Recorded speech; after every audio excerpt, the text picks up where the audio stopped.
Jeff, to go ahead and to introduce yourself to our audience, if you could tell us more about Ugmonk, what it is today, and really like what it started as. What's been the journey between, your first days to today when you have face masks and analog coming out? Yep. Yeah, so my name is Jeff Sheldon, and I founded Ugmonk back in 2008. Fresh out of college, had no idea what I was doing, just loved to design things. And here we are 12 years later, and now I'm running Ugmonk full time. But a little backstory on how I got started was actually designing t-shirts, which is, we're talking about talking to a screen printer right now. So none of this is brand new for you guys. But that was my first physical product that I was actually designing, and studying graphic design, and actually seeing a t-shirt printed for the first time after winning an online contest was such a cool thing to like hold the product, hold the thing that I designed. And that's how I got my feet wet into t-shirts, which then led to launching Ugmonk, which was my side project to just design t-shirts on my own, build a website. Didn't know anything about building a brand. It was just to keep my hands busy. And that has slowly grown over the last almost 12 years to what it is today. How did t-shirts become kind of the product that you really wanted to start with? I think t-shirts were so accessible as a medium. Right. Like you can do posters, you can do gig posters, you can do like you can take design and apply it to anything. But t-shirts was like this thing that it's an accessible price point. It's something we all want, we wear, we identify with it. And it just made a really interesting canvas to design for. Like the constraints of a t-shirt are definitely different than, an 18 by 24 sheet of paper, because certain things just don't look right on shirts and like certain Right. things do. And I think I enjoyed those constraints, but I also just really loved that at the end of the day, it didn't just hang on a wall or stay rolled up in a tube. It was like someone, friends were wearing the shirt, and it was really rewarding to see that.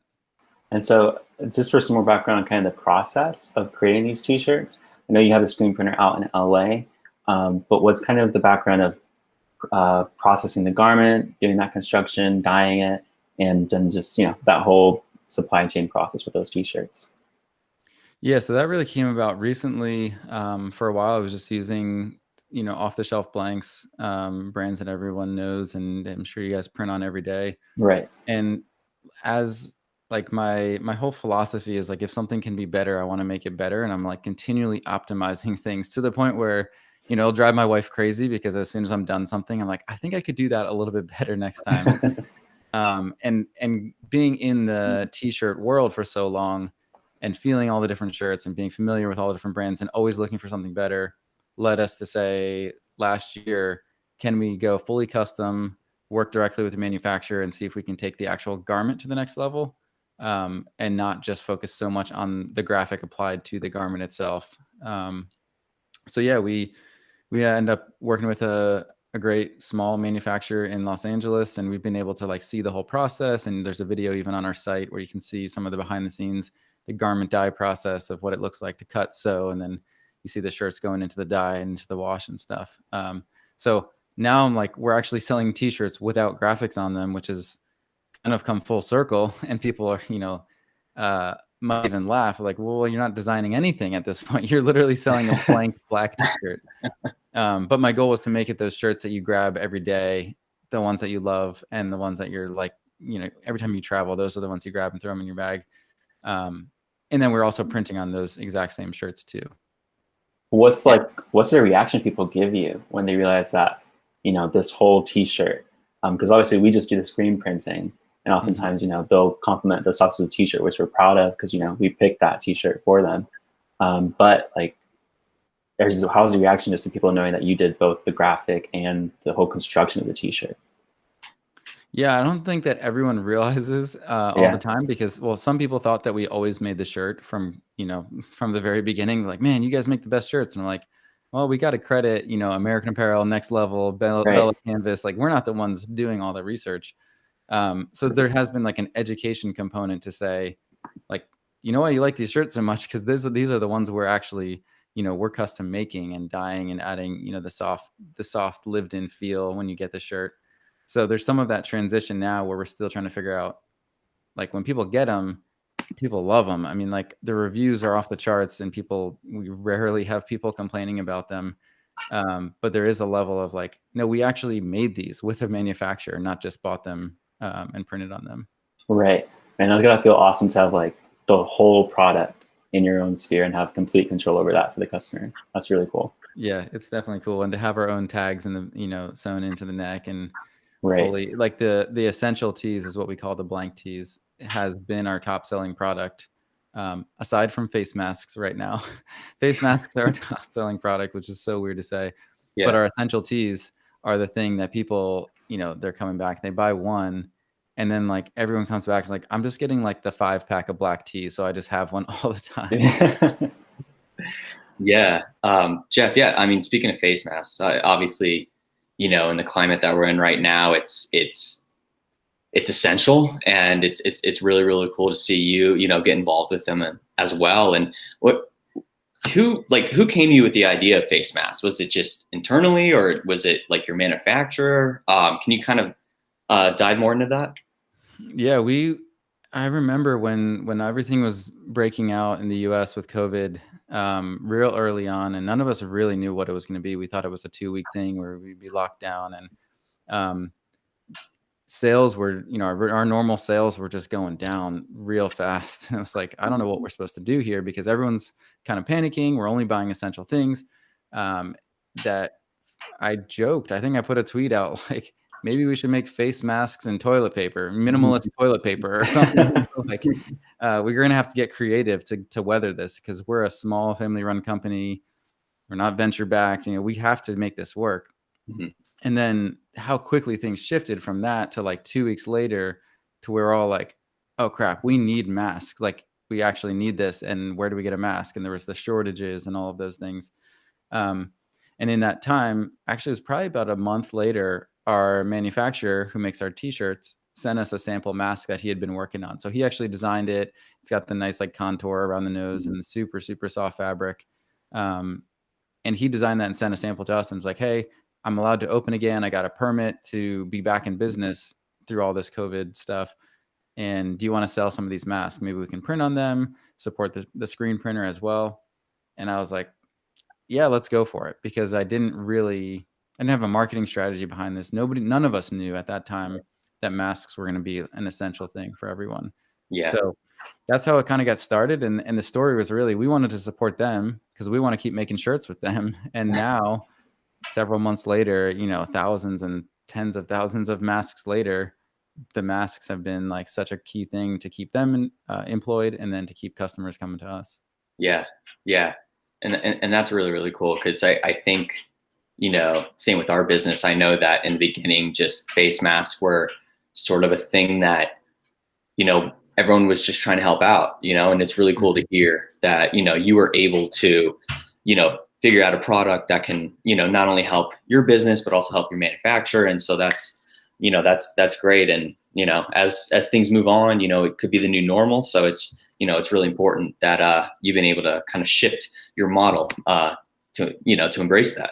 Mm-hmm. Yeah. And honestly, the thing I didn't anticipate was how comfortable and soft and nice these masks were compared to a lot of the stuff that's out there. And, Oh yeah. like the reviews on our site are hilarious, because it was like, thanks for sending me the mask, Mom, but this Ugmonk one is fire. Like, just like these great things about like, they're actually just like this, it's almost like a microfiber. It's just super soft. You guys know, because you've probably seen them around. Oh yeah. But they're ultra soft, and they don't pull on your ears, and just like subtle things like that, where I can't even take the design credit for, but that they become like this word of mouth. I can't use the word viral. I was going to say, like it's spreading word of mouth just organically. Like that is Right. that's that's the dream for anyone that makes products, is that people are just like, dude, you don't like your mask, you should get one from Ugmonk. And Right. that's the entirety of how we've gotten out there. Yeah. Yeah. And, kind of to shift gears just a little bit. I mean, obviously I know you said you had started way back, as a graphic designer. Kind of here in 2020, obviously things are way different than they were, 10 years ago, 12 years ago. What are some positive trends you see in the apparel industry? Like anything you wanted to kind of discuss?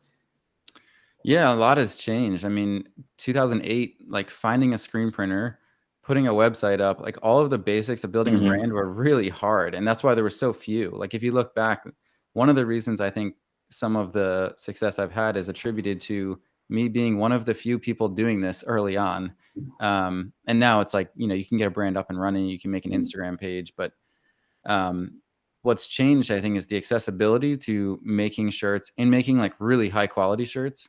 So water-based and discharge printing, same thing. Like 10 years ago, no one was doing that. There was only a few people that knew what that was. And every other screen printer is still using, you know, just the thick, super thick plastisol with, you know, sweaty prints on the front. Right. And like the accessibility to that has changed. And you guys are a huge player in that. I know have advocated for the water-based and that super soft feel. But like that used to be really, really hard to find. You had to find it on some forum somewhere. Like this one guy in California has this new ink. And I think, you know, the positives are that if people do want to start something, that barrier to entry is so much lower. Yeah. Yeah. Anything negative that you're, you know, seeing trend wise or, you know, within the apparel industry? I mean, the flip side of the barrier being low is that you're going to have a lot of copycats and a lot of unoriginal ideas. Right. And, you know, I get emails every week asking from other kids that are maybe in design school or want to start their brand, or just people that have thought about this t-shirt side thing that they want to do. And so many of the questions are like, how do I build a brand? And it's like, well, your brand has to be about something. It has to have some sort of story. It has to have an essence. It can't just be you like, you know, you want to do something like Ugmonk, or you see someone like Johnny Cupcakes who like, you know, did the cupcake and crossbones tea probably like 15 years ago. Oh yeah. And they're thinking, yeah, maybe I'll start a brand around like waffles and pancakes. And you're like, no, like that's not like, I think the original ideas are the thing that people miss because they see it's so easy to start a brand and so easy to get something up and running, but they haven't actually thought about the story, what they want to represent, who their audience is, the story they want to tell. So it kind of goes both ways. I love that people have access to be able to start something, but I think people think it's a little too easy because they can just upload a file, print it, get the shirt, and they're like, hey, no one's buying this. And like, well, there's no, you know, has no cohesiveness to it. Yeah. I mean, yeah, just what you were saying is true. Like social media itself, you know, Instagram has made it so easy for people to try and start brands and, you know, build success through, you know, different social media strategies. But at the end of the day, it's not really building a brand. It's not really storytelling like you mentioned. And I think that's what makes Ugmonk so, you know, so unique, is that you guys do drive the point home with storytelling. And yeah, I, you know, kudos to you on that, because, you know, at the end of the day, you know, storytelling really matters. And, you know, people that think they can take the short way out, you know, create an Instagram page, whatever, try and build a brand that way. It's just not, you know, it takes a little bit more work to do that. Yeah. Oh, for sure. I mean, if I was to give any advice to, you know, upcoming entrepreneurs or people that wanting to start a brand, is like consistency is the most underrated thing out there. Like putting one foot in front of the other day after day, whether or not people are showing up, but doing things consistently and showing up and doing the same thing again and again and again. Like those little things layer onto each other to create what Ugmonk has become today. Like I can't say we never had an Oprah moment where everyone just found out about us. And even now, so we have the analog Kickstarter campaign running, and people are asking me, how did I do it? Like, what was the Kickstarter, like tricks and tips and all this stuff? And like, honestly, I've been building an audience for 12 years of real people who have been wanting what I'm putting out and have bought from us, have trust built, have relationships. And like a huge part of it, not all of it, but a huge part of it goes back to those true fans who I've built trust with over a long, long period of time. You know, just curious, right? So it's you've been in this business a while. What's the journey been like, right? You start out as, you know, someone designing t-shirts and all that. That was your first, you know, physical product. And now you've got different objects, right? You've got, you know, journals, pens, you know, et cetera. Like for you to kind of expand into that space. It's been a winding road, and definitely not, you know, the game plan in 2008 to make this broad lifestyle brand that's all focused on minimal design. I think another thing that entrepreneurs need to be able to do is adapt and see things when things are working and move towards those things.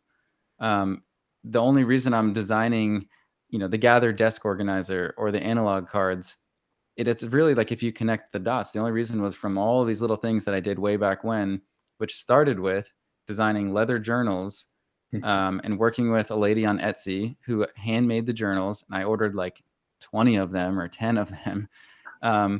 And fell in love with the process of leather. And that led to getting a square sample of leather, using it as the mouse pad, which has now become one of our top selling products, the Ugmonk mouse pad. Yeah. You see the leather wear in over time, and it's become great. a cool object. And then that led to creating more of a workspace aesthetic. And like, I just wanted to make like this workspace that felt inviting for me to sit at just in my home office here. And then that led to, hey, I need to organize these things. So I designed the Gather desk organizer, and which eventually led to Analog, which is more of like, how do you organize your thoughts and your tasks? So it's not like I planned that I would ever be selling physical note cards on Kickstarter, but Yeah. if you connect all those dots and you see, like, I think there is some consistency in there, both from an aesthetic and also making products that solved things for myself, things that I wanted. And that's why it's kind of like, why is no other t-shirt brand make desk organizers? I was like, yeah, it's because it's just kind of these little things that have added up into this larger brand. Right. So yeah, I don't know if that answers your question. That's kind of where it came from. Yeah. Yeah. To dive in a little more, because I'm curious on that. How what do you feel like is your own?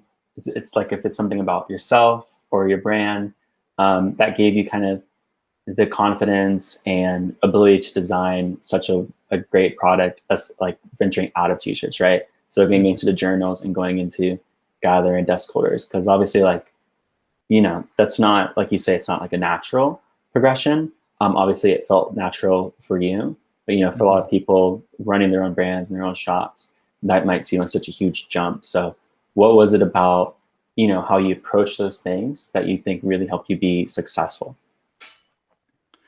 Yeah, there's probably a lot more that goes into it than I could even expand on, like, in this short podcast. But like, the way I see the world is just the way I always see things, and Right. I've realized over time that not everybody sees the world through the same lens. And by that I mean, like, even as a kid, I would spend hours and hours like obsessing over details. My parents would be like, I'd tell me about, like, I'd be collecting rocks, you know, just a whole big row of like gray rocks, but I'd be sitting there like analyzing them and picking them and collecting certain ones, and seeing the details and things. That's just something that's like in my DNA, and caring so much about those details about everything doesn't mean I'm necessarily a perfectionist or that what I make is perfect, but I just love obsessing over all of those little things to get them just right. And that's carried me through from t-shirts to how do we make the shirts better to how do we make desk objects. You know, how do we tell our story better? How do we improve our product photography? How do we communicate to our customers better? How do we tell our story that, like, look, I'm the guy that designed the thing you just bought, as opposed to trying to grow to this faceless, you know, larger corporation. And all of those things are born out of personal passion. And I think that's why it's easy for me to tell that story versus manufacture some ethos that we came up with out of thin air. And you always have like worked from home over, you know, since the beginning of Ugmonk. So you're wondering, like, what about that experience has really helped you kind of stay afloat and stay motivated during the pandemic? And if you have any advice, because obviously you'd be uniquely positioned to give advice to everybody on working from home.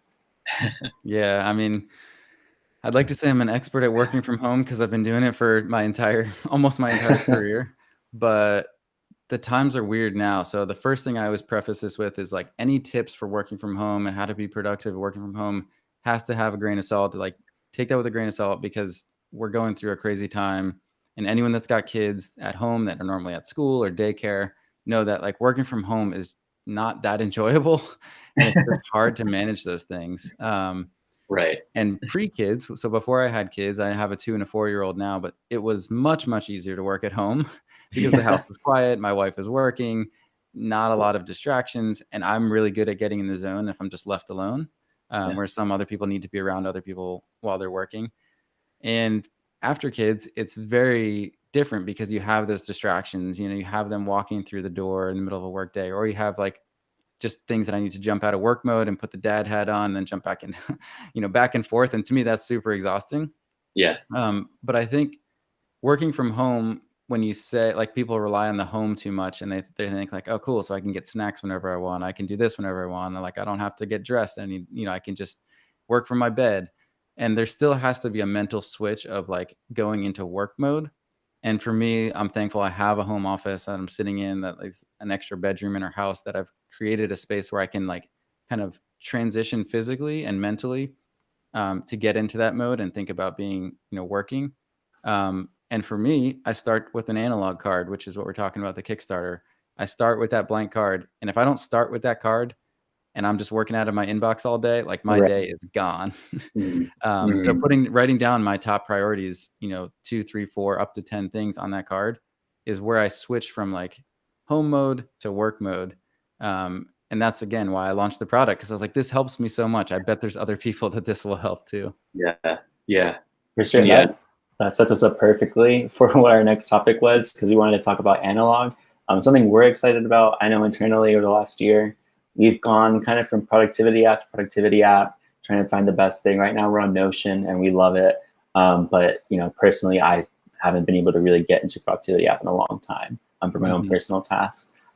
So we'd love for you to tell us more about analog and just, what's kind of been the biggest impact on your own life with analog in terms of productivity or well-being.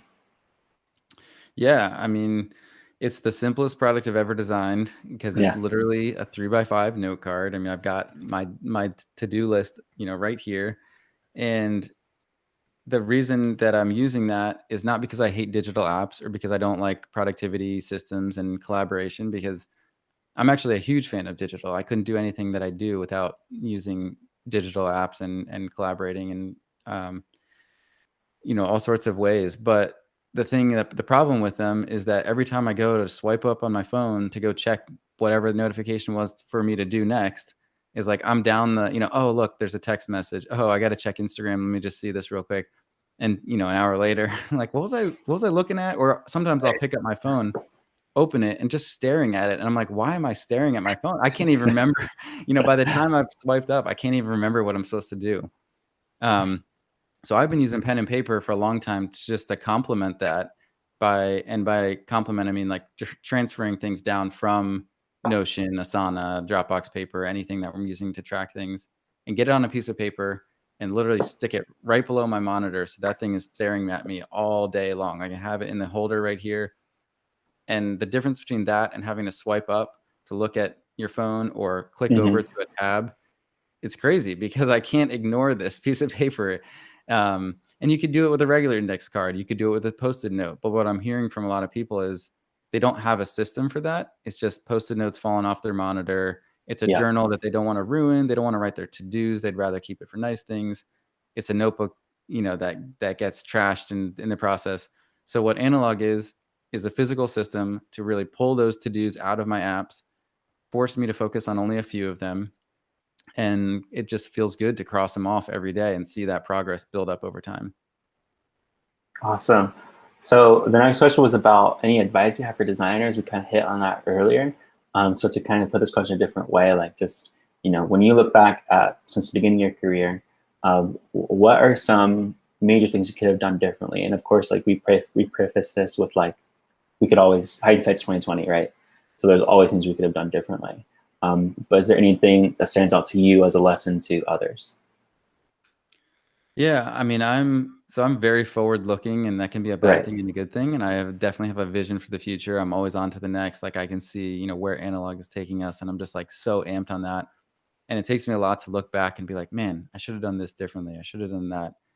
Because a lot of the things that I would change, I don't think I would actually change, but they were lessons that I learned by going through it the hard way. Whether it was working with a manufacturer that wasn't reliable, or doing things in a way that wasn't scalable, maybe delegating or outsourcing something too soon and realizing like that's not what I want. So as far as like specific things that I would do differently, I don't know that I would go back and change things. I think probably the first thing would be setting up Ugmonk as a business, so I'm not getting hit with the taxes of like self-employed taxes, because I had no clue what I was doing.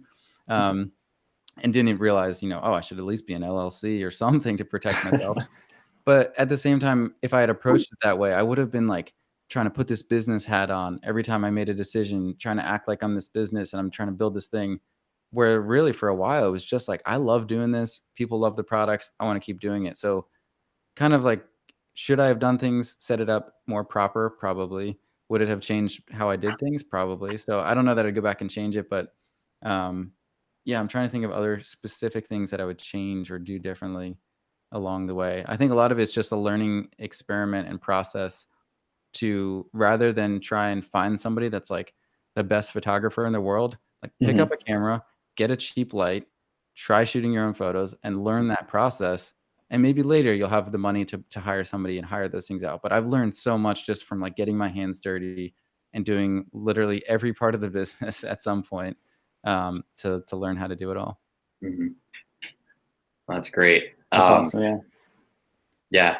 So Jeff, for your apparel, right? You lean pretty heavily on screen printing and, you know, doing that rather than going direct to garment or print on demand. And I'm just curious, you know, like, how you stuck with screen printing versus moving to a, you know, a more digital type of printing?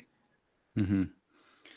I mean, I haven't reevaluated it very recently, but the last times we've done some side by sides in comparison, like you still can't get that water-based screen printed feel on a shirt with the DTG, which has come a long, long way. That's another thing that's changed. Like DTG used to be awful, and now there's a lot of really great printing that would almost rival screen printing. But I feel like you can't get that full, like that the very, very top quality unless you're going to go screen printing. And that's where I'm like, even though it doesn't make sense because we have to carry a physical inventory, we have to, you know, we have cash tied up in that physical inventory that's stocked. We can't just print on demand. The product is still superior. And I'm like, maybe it's just me as an artist and a purist, but I'm like, I can't compromise on that to switch to carrying no inventory, direct to garment, print on demand. Just because I know the screen printing process is still, at least in my opinion, probably in your opinion, because that's what you guys do, is Yeah. still the top way to make a quality product. Totally. Yeah. Yeah. No I disagreements don't even know there if for you guys sure. do DTG, so maybe I should be watching what I'm saying. But I know you're big advocates for water-based. Oh yeah. Obviously, you know, kind of circling back again. You know, we're going through COVID, and you know, there's just so many things that, you know, you have to keep in mind as a business owner, and also just, you know, as a human being. You know, how have you really been able to balance productivity and hobbies, right, during the pandemic and all of that? Just curious if you had any any tips or insight. Yeah, I don't know that I'm like the best at all of that because I feel like it's been a struggle for all of us. If anyone says like their most productive time was during COVID, it's probably because they're single and they have like one job and they're not trying to balance multiple things. But you don't Mhm. necessarily, like, I don't have more time in the day because I still have two kids and I still got to do everything, and we're home and we're Right. cooking more. And um, Right.